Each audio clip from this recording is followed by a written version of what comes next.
It is my honor as the president of RTS Washington to provide a charge to the class of 2014. You know, as I've been thinking about Dr. Duncan's talk and thinking about Paul and his admonition to Timothy, I'm reminded of how Paul was so enamored and so concerned with the work of the Spirit in the inner man, as Dr. Duncan pointed out, and the fruit that it would have in the life of the Christian over the course of the Christian life. And so for my charge, I'd like to develop a little bit upon what was said earlier at the brunch this morning, a kind of a development and expansion beyond that, and talking about how we respond to two main entities, two main forces or influences that we will have in our lives, and how that response actually gives expression to the faith which we have and the work of the Spirit within us.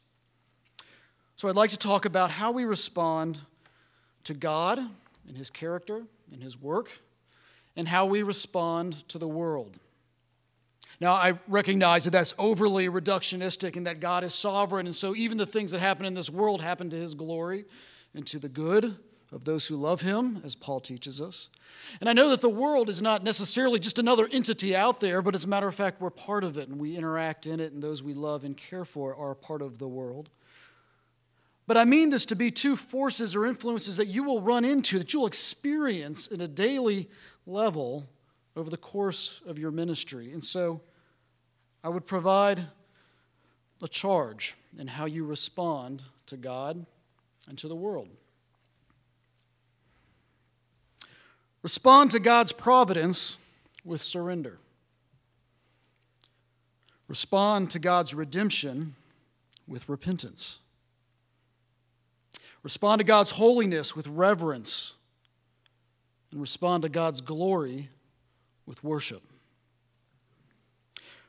Respond to God's call on your life with faith, and respond to God's revelation with pursuit. Respond to God's discipline with affection. Respond to God's blessing with gratitude. And respond to God's good news with proclamation. But you will also be influenced by the world.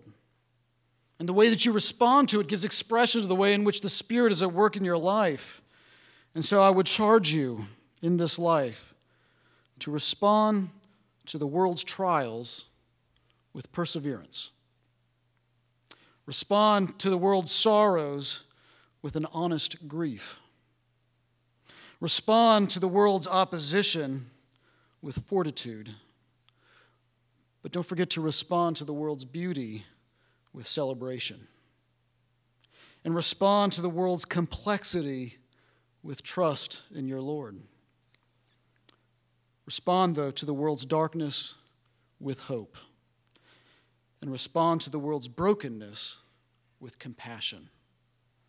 And lastly, respond to the world's lostness with the gospel of Jesus Christ. I would encourage you in all things to respond, as we read today in the book of Timothy, 1 Timothy. Respond with love and covenant faithfulness, bringing glory to your God. That is what I charge you, class of 2014. With that, I'd like to ask you all to stand. Just the graduates, please, for now, but you're going to have a chance in a minute. And I would present to you, audience, the class of 2014 of Reformed Theological Seminary in Washington, D.C.